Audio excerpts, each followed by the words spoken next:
All right, let's get into some issues.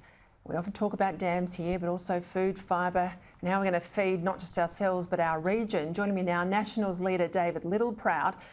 David, thank you for your time. I'm concerned about the reports that have been out this week and your advocacy on the issue of dams, and a sense that the Minister, Tanya Plibersek, is going to take money out of the dams allocation, so money that's been put in the budget to build the dams we desperately talk about needing, and she's going to instead spend that money on water buybacks, which clearly shut down productive farmland and help close down country towns. I mean, is this accurate? It is, and this just demonstrates a visceral hate that this government has for regional rural Australia, and the architect of this nasty policy is Tanya Plibersek, in what she's trying to reopen water buybacks to complete the last 20% of the Murray Darling Basin plan. We've completed 80%, the last 20% can be done with infrastructure that will return water to the environment.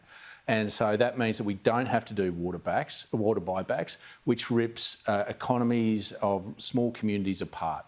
And so it's important to appreciate that if you can use that infrastructure, you save those communities. But for some reason, she's taken this bent that she doesn't want to wait for the states to build that infrastructure. So she's just saying, I'm going to take money away from the money that was set for dam infrastructure, away from them, and put it into water buybacks to get that water to the environment even quicker, rather than in a sensible way that would protect all those economies and protect the food and fibre production of Australia's whole food bowl, and making sure that we can continue to keep prices down. So what she's done is taken the axe to regional rural Australia, but also taken away our hope and our future by taking away the tools that will continue to grow regional rural Australia, the dams, the $7.2 billion that we put in place for new dams, particularly in northern Australia, that she's now taken away and said, well, I'm just going to go back to this policy, this arbitrary policy of ripping communities apart, and I'll pay for it with their future.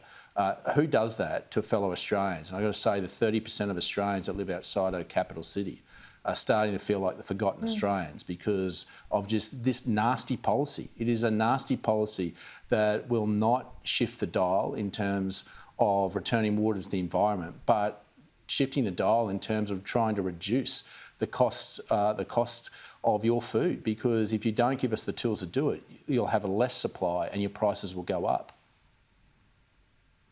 Yeah, and I've got to make the point too, in the budget papers, the population of Australia is going to increase this financial year by 235,000, and it'll keep cranking up. Labor believe absolutely in a big Australia. Now, that's all good and well, but you've got to have the water to make that sustainable. And I just don't understand the one thing the left hate are dams, and the one thing everybody else says is absolute common sense we need more of is dams. Talk to me about this methane tax. I call it a methane tax because the government says, no, it's not. It's an aspiration, this 30% cut in methane that they're signing up to now at COP27 in Egypt. But we saw what happened in New Zealand, didn't we? Oh, totally. And look, just go back to before the election. The Labor Party said that there was no need for us to sign up to a methane pledge. And because methane has a shelf life of about 12 years, there is no scientific way in agriculture to get rid of it. In fact, people are talking about seaweed additives in your food for livestock to get rid of it. Those trials have proven they're too expensive and can't be done. So we're signing up to something we don't have a solution to. And in that pledge, be very mindful that within that pledge there's a clause in that actually allows our banks to use their moral compass, God help us, to be able to cut off capital for farmers if they haven't looked to reduce their emissions and even methane emissions. So what we're saying is we had a whole of economy... Sorry, David. David, can you say that again? Because I have not picked that up. Say it again, please. Yeah, so within this pledge, even though the government's saying, well, look, it's not something that's binding, it actually has a clause in it that says that financial institutions can restrict capital to farmers if they don't demonstrate that they can reduce methane emissions and total carbon emissions. So what that means is you can restrict the flow of capital to farmers, which means they can't go and expand their crop. In fact, they can't go and expand their properties or even run their properties. And so this is a roundabout way of getting to what Justine Ardern at least had the courage to do, was to put a tax on it. And in Netherlands, they're actually saying they're reducing the carrying capacity of their farms to meet these actual reductions in emissions that they're signing up to. So you can't do that with science. There's no technological way of doing it. So what we're saying is you need to have a whole of emissions, otherwise you will pay. And the commentary here from the gallery, it was into me when I said barbecues were going to be stopped because of this. Australians won't be able to afford it. Well, let me tell you, they already can't. A T-bone is around $30 a kilogram. Your eye fillet's over $75 a kilogram. There's a lot of families that haven't had a barbecue for well over 2 years. And if you take away supply, you lift price. And this is what they don't understand. If you don't have a solution to achieve this, then what happens is you either have to tax it or you reduce your herd side. And that means that supply goes down, price goes up, and you pay for it. And this government is trying to do it by stealth through this pledge and clauses within that pledge that might seem as though they will do no harm, but in fact they can, and they can have really big consequences for you at the checkout. So I'm just going to pick up that point you talk about banks. So I'll use my sister as an example. Her and her husband run about 900 head dairy farm down in Western Victoria. Let's say they want to expand the farm. They go to the bank, get some more money, grow their herd, increase their land size, more silage, etc.